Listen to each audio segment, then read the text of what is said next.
Hello and welcome to the Sherlock Holmes Bedtime Stories podcast. Each episode is a section from a classic Sherlock Holmes story with relaxing music to help you fall asleep. If you love the podcast and never miss an episode, please follow us on Spotify and Apple Podcasts and leave a 5-star rating. If our podcast has become a part of your bedtime routine, please consider supporting the show by clicking the link in the show notes. Our show is completely free, in part thanks to support from listeners like you. There are options to give one time or on a monthly basis. So sleep easier by clicking the Support This Podcast link in the show notes and become a supporter today. And as always, if you're enjoying the pod, please spread the word. Sharing with friends and family really does help. Thank you for joining us this evening.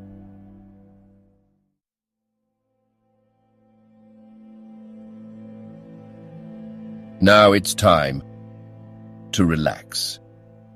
Let your body fall into a comfortable position in your bed and drift gently into a state of total relaxation with tonight's story. The Adventure of the Missing Three-Quarter, Part 1.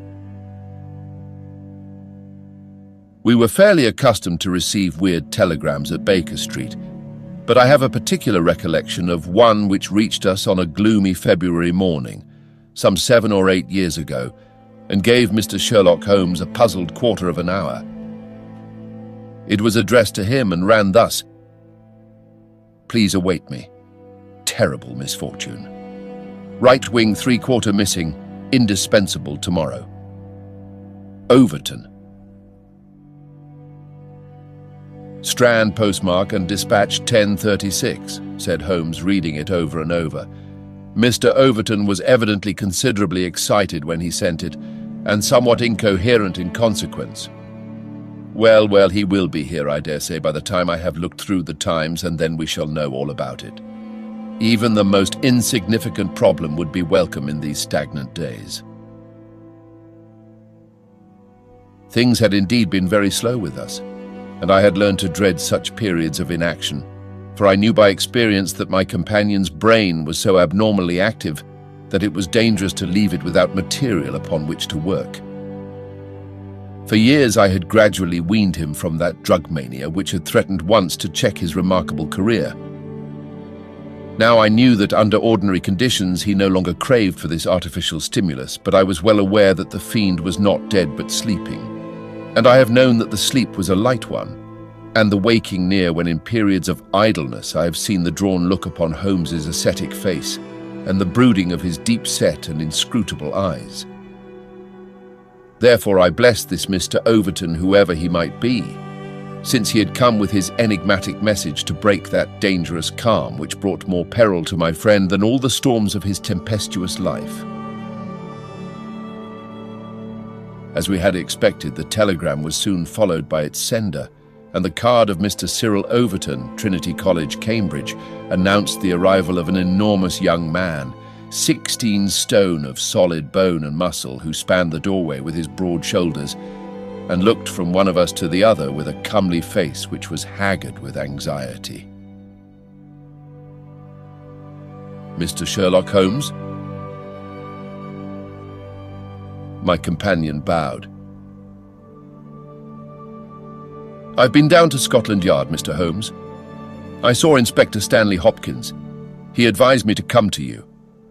He said the case, so far as he could see, was more in your line than in that of the regular police." "Pray sit down and tell me what is the matter." "It's awful, Mr. Holmes, simply awful. I wonder my hair isn't grey. Godfrey Staunton, you've heard of him, of course. He's simply the hinge that the whole team turns on. I'd rather spare 2 from the pack and have Godfrey for my 3/4 line. Whether it's passing or tackling or dribbling, there's no one to touch him. And then, he's got the head and can hold us all together. What am I to do? That's what I ask you, Mr. Holmes. There's Morehouse, first reserve, but he is trained as a half and he always edges right in onto the scrum instead of keeping out on the touchline. He's a fine place kick, it's true, but then he has no judgment and he can't sprint for nuts. Why, Morton or Johnson, the Oxford Flyers, could romp round him. Stevenson is fast enough, but he couldn't drop from the 25 line, and a three-quarter who can't either punt or drop isn't worth a place for pace alone. No, Mr. Holmes, we are done unless you can help me to find Godfrey Staunton. My friend had listened with amused surprise to this long speech, which was poured forth with extraordinary vigour and earnestness, every point being driven home by the slapping of a brawny hand upon the speaker's knee. When our visitor was silent, Holmes stretched out his hand and took down letter S of his commonplace book. For once he dug in vain into that mine of varied information. "There is Arthur H. Staunton, the rising young forger," said he, "and there was Henry Staunton, whom I helped to hang, but Godfrey Staunton is a new name to me." It was our visitor's turn to look surprised. "Why, Mr. Holmes, I thought you knew things," said he. "I suppose, then, if you have never heard of Godfrey Staunton, you don't know Cyril Overton either." Holmes shook his head good-humouredly. "Great Scott!" cried the athlete. "Why, I was first reserve for England against Wales, and I've skippered the varsity all this year, but that's nothing. I didn't think there was a soul in England who didn't know Godfrey Staunton, the crack three-quarter Cambridge, Blackheath and 5 internationals. Good Lord. Mr. Holmes, where have you lived?" Holmes laughed at the young giant's naive astonishment. "You live in a different world to me, Mr. Overton, a sweeter and healthier one.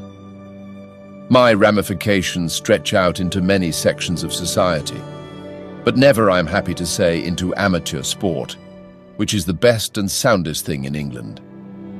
However, your unexpected visit this morning shows me that even in that world of fresh air and fair play, there may be work for me to do. So now, my good sir, I beg you to sit down and to tell me, slowly and quietly, exactly what it is that has occurred and how you desire that I should help you."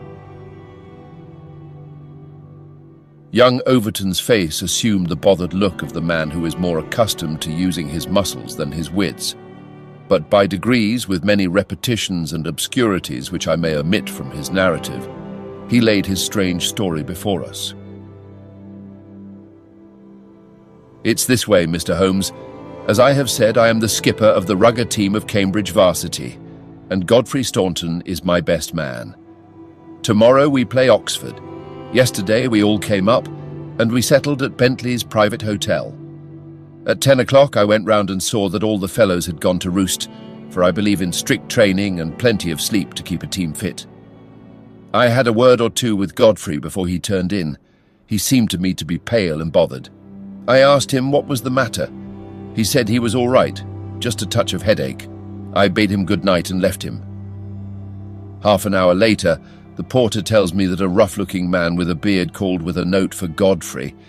He had not gone to bed, and the note was taken to his room. Godfrey read it and fell back in a chair as if he had been pole-axed. The porter was so scared that he was going to fetch me, but Godfrey stopped him, had a drink of water and pulled himself together. Then he went downstairs, said a few words to the man who was waiting in the hall, and the two of them went off together. The last that the porter saw of them, they were almost running down the street in the direction of the Strand. This morning Godfrey's room was empty. His bed had never been slept in, and his things were all just as I had seen them the night before. He had gone off at a moment's notice with this stranger, and no word has come from him since. I don't believe he will ever come back. He was a sportsman, was Godfrey, down to his marrow, and he wouldn't have stopped his training and let in his skipper if it were not for some cause that was too strong for him. No, I feel as if he were gone for good, and we should never see him again." Sherlock Holmes listened with the deepest attention to this singular narrative. "What did you do?" he asked. "I wired to Cambridge to learn if anything had been heard of him there. I have had an answer. No one has seen him." "Could he have got back to Cambridge?" "Yes, there is a late train. 11:15. But so far as you can ascertain, he did not take it. No, he has not been seen. What did you do next? I wired to Lord Mount James. Why to Lord Mount James? Godfrey is an orphan and Lord Mount James is his nearest relative, his uncle, I believe. Indeed. This throws new light upon the matter. Lord Mount James is one of the richest men in England. So I've heard Godfrey say. And your friend was closely related? Yes, he was his heir, and the old boy is nearly 80, cram full of gout too. They say he could chalk his billiard cue with his knuckles. He never allowed Godfrey a shilling in his life, for he is an absolute miser, but it will all come to him right enough. Have you heard from Lord Mount James? No. What motive could your friend have in going to Lord Mount James?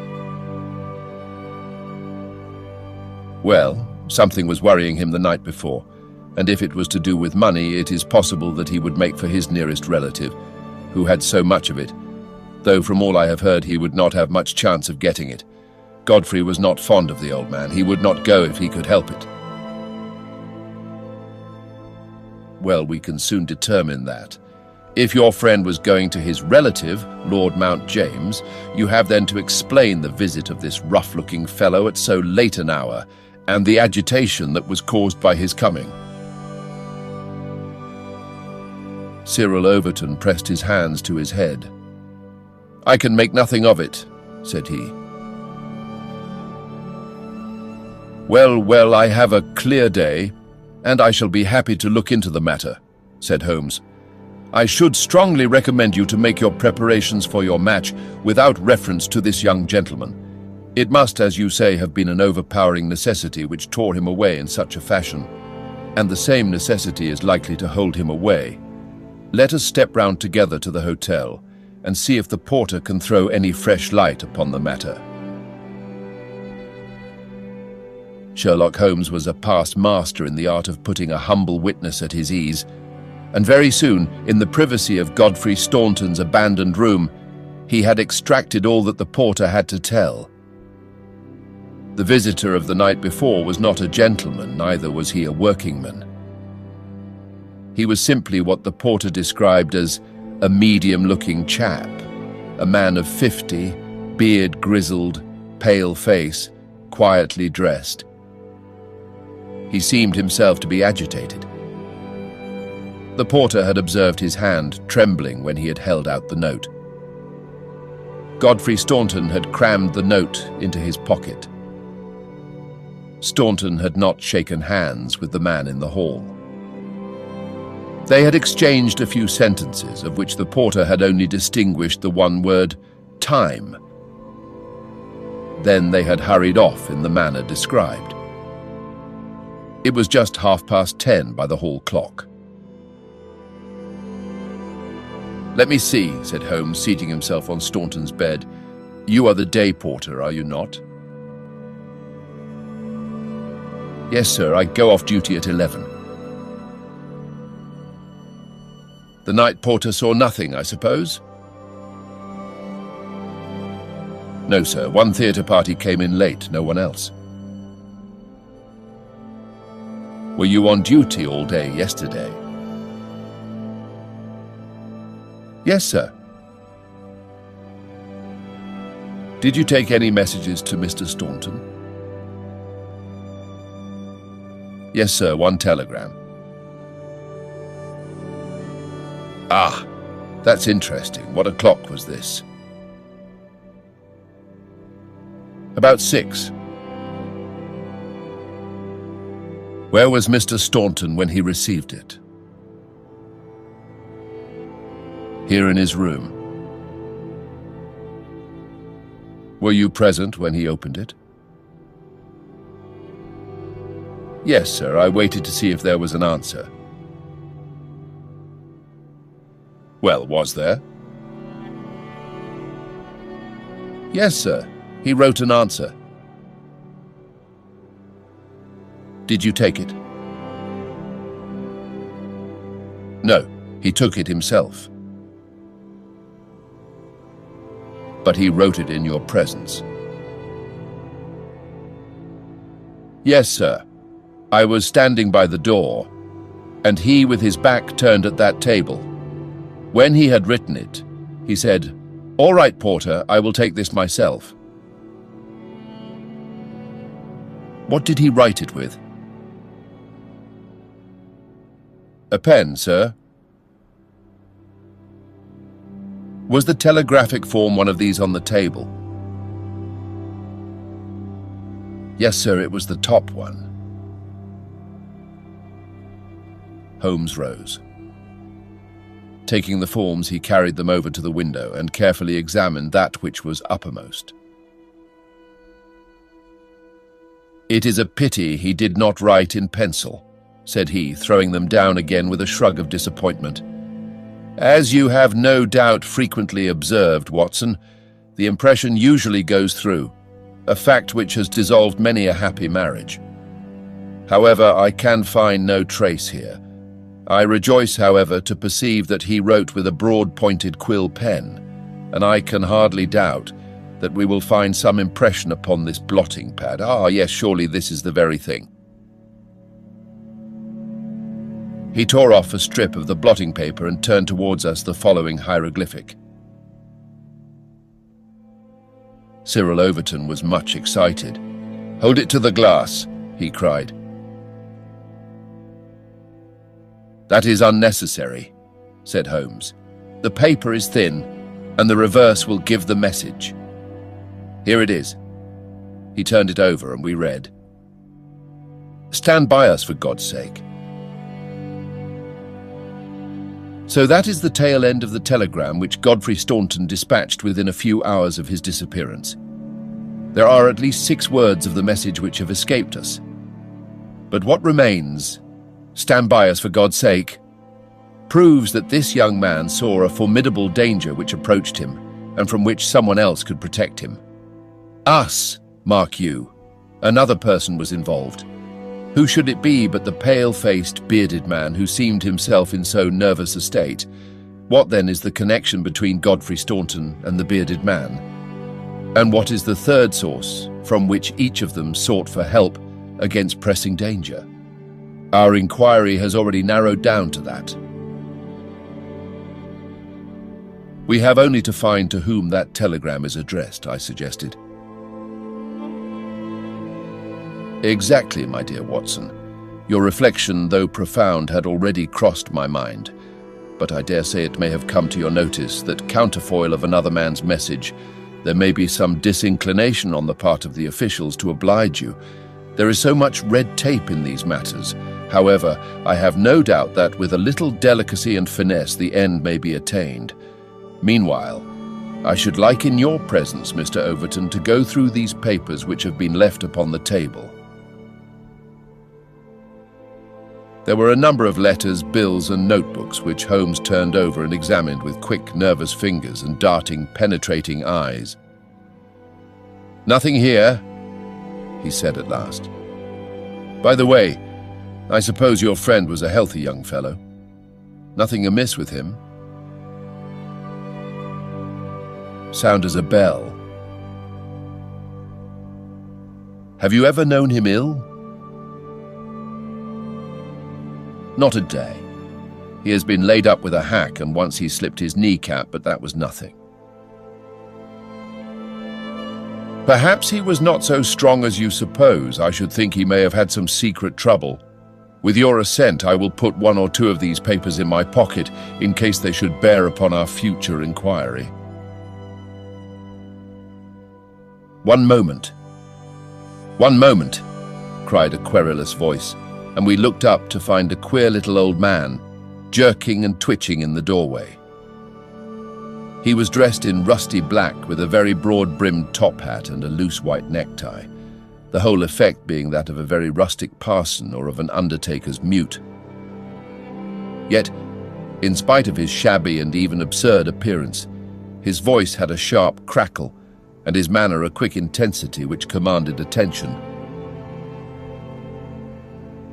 "Who are you, sir, and by what right do you touch this gentleman's papers?" he asked. "I am a private detective, and I am endeavoring to explain his disappearance." "Oh, you are you? And who instructed you, eh?"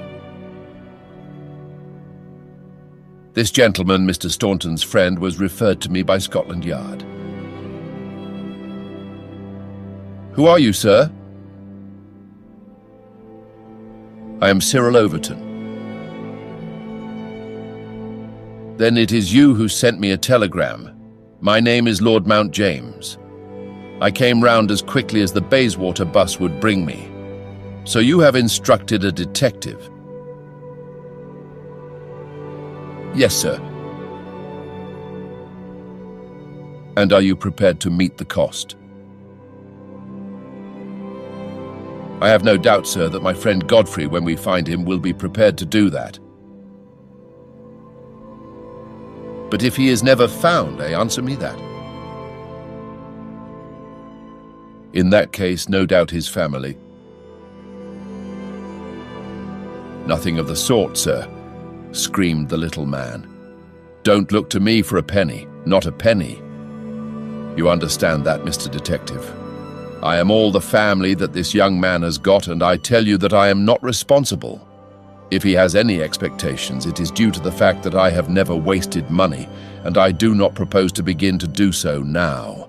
As to those papers with which you are making so free, I may tell you that in case there should be anything of any value among them, you will be held strictly to account for what you do with them." "Very good, sir," said Sherlock Holmes.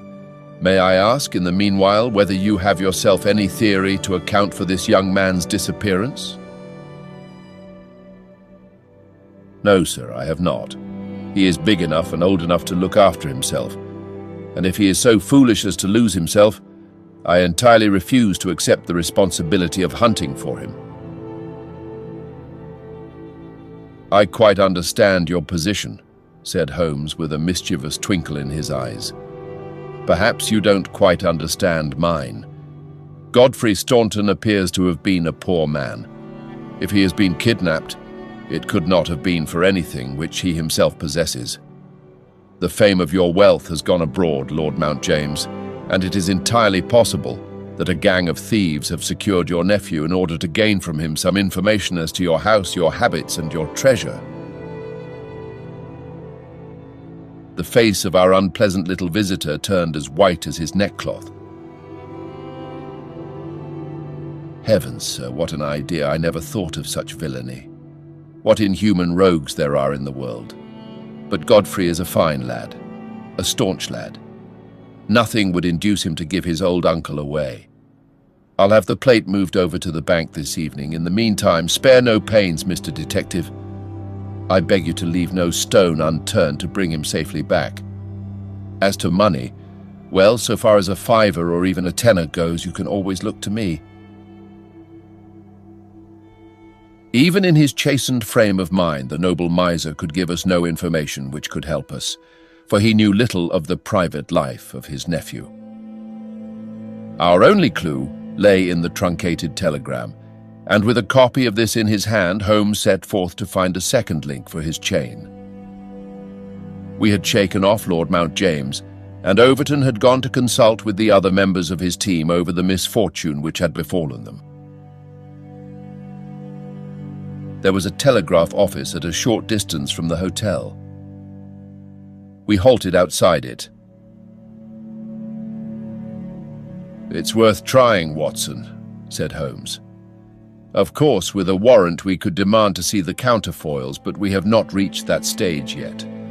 I don't suppose they remember faces in so busy a place. Let us venture it." "I am sorry to trouble you," said he in his blandest manner, to the young woman behind the grating. "There is some small mistake about a telegram I sent yesterday. I have had no answer, and I very much fear that I must have omitted to put my name at the end. Could you tell me if this was so?"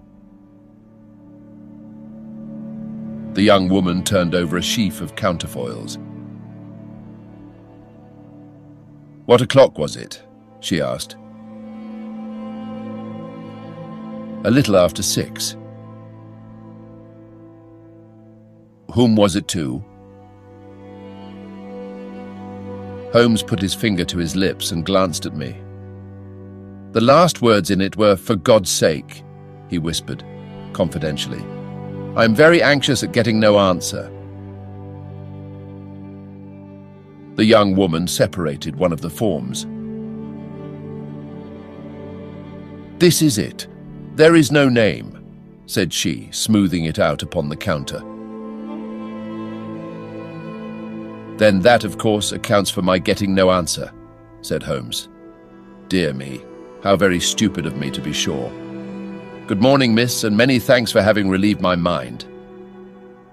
He chuckled and rubbed his hands when we found ourselves in the street once more. "Well," I asked. "We progress, my dear Watson, we progress. I had 7 different schemes for getting a glimpse of that telegram, but I could hardly hope to succeed the very first time." "And what have you gained?" "A starting point for our investigation." He hailed a cab. "King's Cross Station," said he. "We have a journey then?"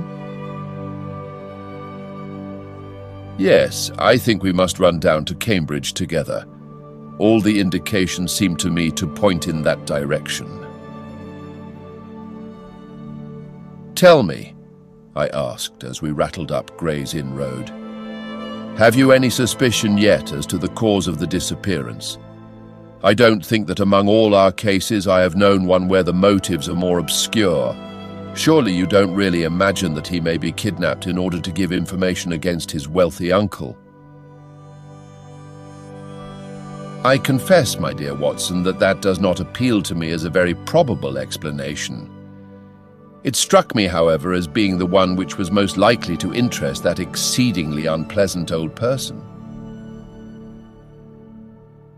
"It certainly did that, but what are your alternatives?" "I could mention several. You must admit that it is curious and suggestive that this incident should occur on the eve of this important match, and should involve the only man whose presence seems essential to the success of the side. It may, of course, be a coincidence, but it is interesting. Amateur sport is free from betting, but a good deal of outside betting goes on among the public, and it is possible that it might be worth someone's while to get at a player as the ruffians of the turf get at a racehorse. There is one explanation. A second very obvious one is that this young man really is the heir of a great property, however modest his means may at present be, and it is not impossible that a plot to hold him for ransom might be concocted. These theories take no account of the telegram." "Quite true, Watson. The telegram still remains the only solid thing with which we have to deal, and we must not permit our attention to wander away from it.